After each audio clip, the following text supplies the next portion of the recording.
Hello everyone, this is Alex Smith. Welcome to knowledge the ambition. स्वागत है आपका knowledge the ambition के इस सेशन में। तो यहाँ पर हम कर रहे हैं Himachal Pradesh state cooperative bank assistant manager के रिगार्डिंग कुछ मॉक टेस्ट, जिसका पार्ट 14 हम आज डिस्कस करने वाले हैं। ये पार्ट 14 है। इससे पहले के मॉक टेस्ट अगर आपने नहीं देखे हैं तो अब आप प्लेलिस्ट सेक्शन ज़रूर विजिट कीजिएगा। वहाँ पर आपको सभी वीडियोज़ जो है एक साथ मिल जाएंगी। आप सभी वीडियोज़ को जो है एक साथ देख सकते हो। सभी वीडियोज़ में जो है most important banking awareness, current affair plus Himachal Pradesh के क्वेश्चन इंक्लूड किए गए हैं। तो आप उन्हें ज़रूर देखिएगा, क्योंकि आपके एग्जाम के लिए यदि आप Himachal Pradesh state cooperative bank assistant manager की तैयारी कर रहे हो तो आपके लिए काफ़ी बेनिफिशियल रहने वाले हैं। तो स्टार्ट करते हैं। सबसे पहले यदि आप चैनल पर पहली बार आए तो चैनल को सब्सक्राइब जरूर कर लें और नोटिफिकेशन बेल को ऑन कर लें, ताकि आने वाले सभी रेगुलर अपडेट जो हैं आप तक रेगुलरली पहुंचते रहें। सबसे पहला क्वेश्चन इस सेशन का है। आपको वीडियो को एंड तक देखना है, क्योंकि आज के इस वीडियो में बैंकिंग अवेयरनेस के मोस्ट इंपॉर्टेंट क्वेश्चन इंक्लूड किए गए हैं। तो आपको वीडियो के एंड तक बने रहना है और इसमें से अपना स्कोर भी बताना है कि इसमें से कितने क्वेश्चन जो हैं आपको पता थे। फर्स्ट क्वेश्चन है आपका, which of the following functions are not being performed by the Reserve Bank of India. भारतीय रिजर्व बैंक द्वारा निम्नलिखित में से कौन से कार्य नहीं किए जाते। आपके ऑप्शंस इस तरह से हैं। Regulation of banks in India, regulation of foreign direct investment in India, foreign currency management in India या फिर करेंसी मैनेजमेंट इन इंडिया। तो यहाँ पर यदि आप option number A, C and D को देखोगे तो ये काफ़ी कॉमन से है। Regulation of banks in India commonly पता होगा आपको, आरबीआई के द्वारा किया जाता है।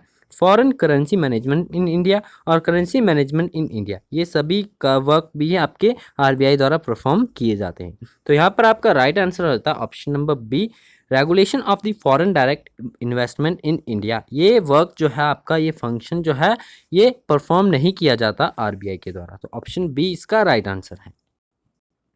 नेक्स्ट है question number 2, the largest number of commercial bank offices are located in which state.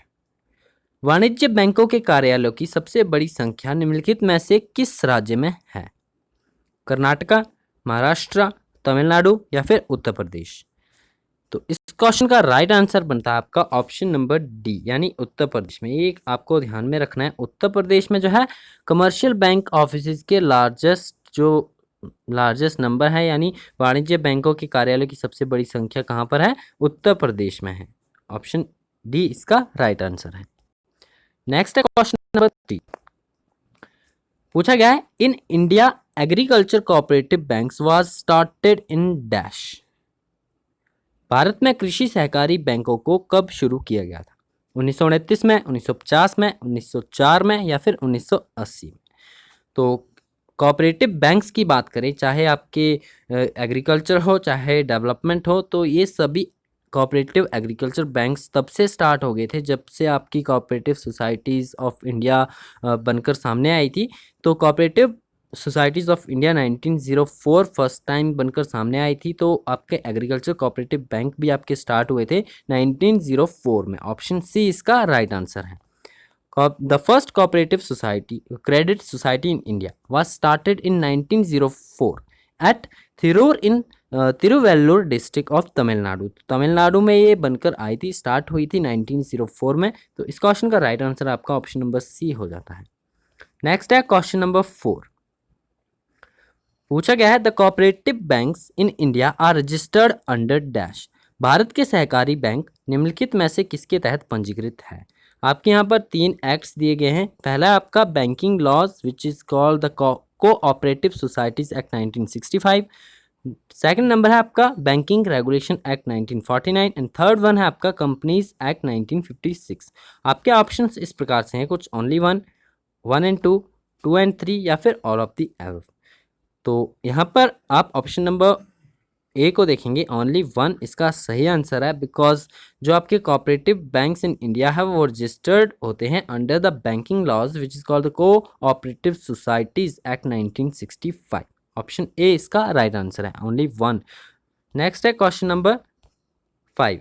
अब इससे पहले आपको यहाँ पर जो cooperative credit society in 1904 let the formation of the cooperative banks. ये आपको मैं पहले क्वेश्चन में बता चुका हूँ, क्वेश्चन नंबर 3 में।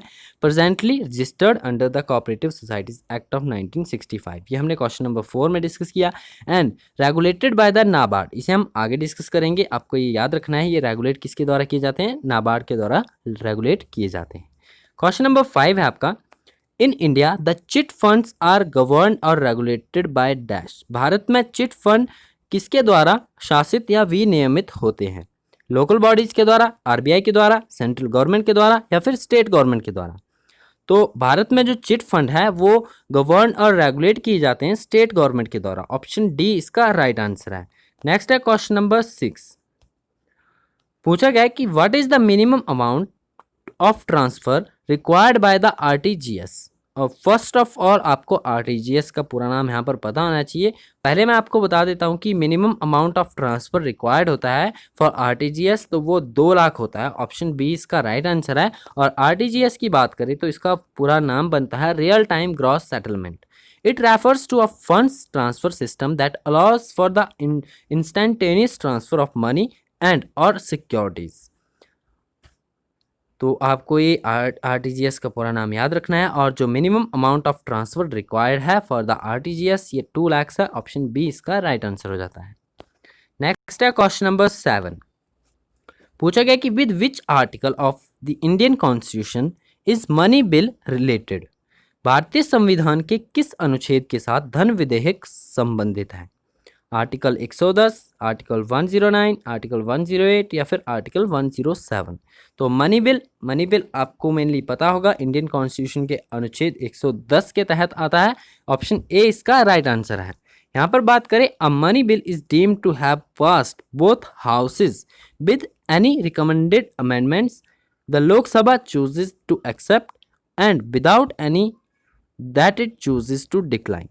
The definition of money bill is given in Article 110 of the Constitution of India।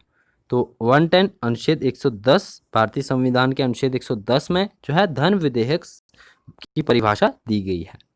Next है question number 8। According to the Saraiya committee average membership of the societies is dash. Saraiya समिति के अनुसार समाज की औसत सदस्यता क्या है? 19, 48, 25 या फिर 32। सरिया कमेटी के बारे में आपको मैं बताता हूँ कि कब आई थी, किस प्रकार से। तो फर्स्ट ऑफ ऑल आपको यहाँ पर पता होना चाहिए कि सरिया कमेटी के अनुसार जो average membership of the societies है वो 32 है। ऑप्शन डी इसका राइट आंसर है। अब सरिया कमेटी की बात करें तो ये जो सरिया कमीशन आई थी 1972 में, it is called the banking commission and setup by the government of India in 1969। ये आपका एक बैंकिंग कमीशन सेटअप किया गया था गवर्नमेंट ऑफ इंडिया ने 1969 में, जिसके बाद आर सरिया कमीशन बनाई गई थी 1972 में। तो यहीं से इसे सरिया कमेटी के नाम से जाना जाता है। और इसी के द्वारा जो है एवरेज जो आपकी मेंबरशिप बताई गई है किसकी, सोसाइटीज़ की, ये 32 बताई गई है। नेक्स्ट है question number 9। Cooperative development bank was set up by dash. तो ये आपको मैं पहले ही बता चुका हूँ। कोऑपरेटिव सोसाइटीज़ जो आपकी जो कोऑपरेटिव क्रेडिट सोसाइटीज़ है ये 1904 में बनकर आई थी सामने। जो आपके एग्रीकल्चर कोऑपरेटिव एग्रीकल्चर बैंक थे वो भी 1904 में आए थे। और जो रेगुलेट किए जाते हैं, रजिस्टर्ड किसके अंडर होते हैं ये भी मैं आपको बता चुका हूँ। और रेगुलेट किए जाते हैं ये नाबार्ड के द्वारा रेगुलेट किए जाते हैं। तो जो आपका कोऑपरेटिव डेवलपमेंट बैंक है वो पहली बार ये सेटअप किया गया था नाबार्ड के द्वारा। ऑप्शन नंबर ए इसका राइट आंसर है। अब यहाँ पर नाबार्ड के बारे में आपको यहाँ पर कुछ मैं डिटेल्स बता देता हूँ। नाबार्ड का पूरा नाम है national bank for agriculture and rural development. It is an apex development finance institution in India. Foundation की बात करें तो ये फाउंड हुआ था 12 जुलाई 1982 में। और हेडक्वार्टर इसका आपको याद रखना है, मुंबई में हेडक्वार्टर है। तो ये सभी डिटेल्स नाबार्ड से। और जो आपका cooperative development bank was setup by the NABARD, ये भी आपको ध्यान रखना है। नेक्स्ट है क्वेश्चन नंबर 10। पूछा गया है the cooperative bank in India has dash. Option है आपके 4 tier system, 2 tier system, 3 tier system या फिर 5 टियर सिस्टम। आपको मेनली यहाँ पर क्वेश्चन में पूछा यही गया कि जो कोऑपरेटिव बैंक्स हैं वो आपके किस प्रकार के बैंक है, 4 टियर सिस्टम के साथ वर्क करते हैं, 2 टियर सिस्टम के साथ, 3 टियर सिस्टम के साथ या फिर 5 टियर सिस्टम के साथ। तो मेनली जो कोऑपरेटिव बैंक्स होते हैं वो 3 टियर सिस्टम के साथ वर्क करते हैं। 3 टियर सिस्टम किस प्रकार से होते हैं मैं आपको यहाँ पर बताता हूँ। ऑप्शन सी इसका राइट आंसर है। First of all, and the cooperative credit institution India can be classified, ये क्लासीफाई किए गए हैं as under the 3 tier structure. 3 tier structure के अंडर जो है ये क्लासीफाई किए गए हैं। फर्स्ट वन आता है आपका primary credit societies at the bottom, central cooperative bank in the middle and the state cooperative bank at the top. तो इस प्रकार से जो है 3 टियर स्ट्रक्चर में इसे क्लासिफाई किया गया है। तो आपको ये ध्यान में रखना है, ऑप्शन सी इसका राइट आंसर है। तो ये थे आज के कुछ मोस्ट इंपॉर्टेंट बैंकिंग अवेयरनेस के क्वेश्चन जो कि Himachal Pradesh cooperative bank assistant manager के रिगार्डिंग आपके लिए मैंने यहाँ पर इन्हें लेकर आया हूँ। तो आई होप आपके लिए सभी क्वेश्चन जो है बेनिफिशियल होंगे। यदि आपको वीडियो पसंद आता है तो वीडियो को लाइक ज़रूर करना है और फ्रेंड्स के साथ अपने शेयर जरूर करना है। चैनल पर पहली बार आए तो चैनल को सब्सक्राइब भी जरूर कर लें। और इसी के साथ आप नॉलेज द एम्बिशन के वेरियस सोशल मीडिया प्लेटफॉर्म पर जुड़ सकते हो, लिंक आपके सभी डिस्क्रिप्शन बॉक्स में दिए गए हैं। और इसके अलावा नॉलेज द एम्बिशन की वेबसाइट रेडी हो चुकी है, वहाँ पर आप वेरियस आर्टिकल, न्यूज़ आर्टिकल जो कि एग्ज़ाम के पॉइंट ऑफ व्यू से इम्पॉर्टेंट है, बाकी एक्स्ट्रा कोई भी न्यूज़ आर्टिकल्स जो कि हमारे एग्ज़ाम के पॉइंट ऑफ व्यू से इम्पॉर्टेंट नहीं है या जो जानकारी हमें नहीं इतना आपको एग्ज़ाम्स के हिसाब से इम्पॉर्टेंट नहीं है, वो वहाँ पर इंक्लूड नहीं की जाती है। तो आप वहाँ पर आर्टिकल्स पढ़ सकते हो। knowledgetheambition.com पर ज़रूर रजिस्टर करें, आज ही विज़िट करें और जल्द ही आने वाले कोर्सेज़ के लिए भी एनरोल कर सकते हैं आप। वहाँ पर जल्द ही आपके जो कोर्सेज़ हैं वो भी अवेलेबल हो जाएंगे।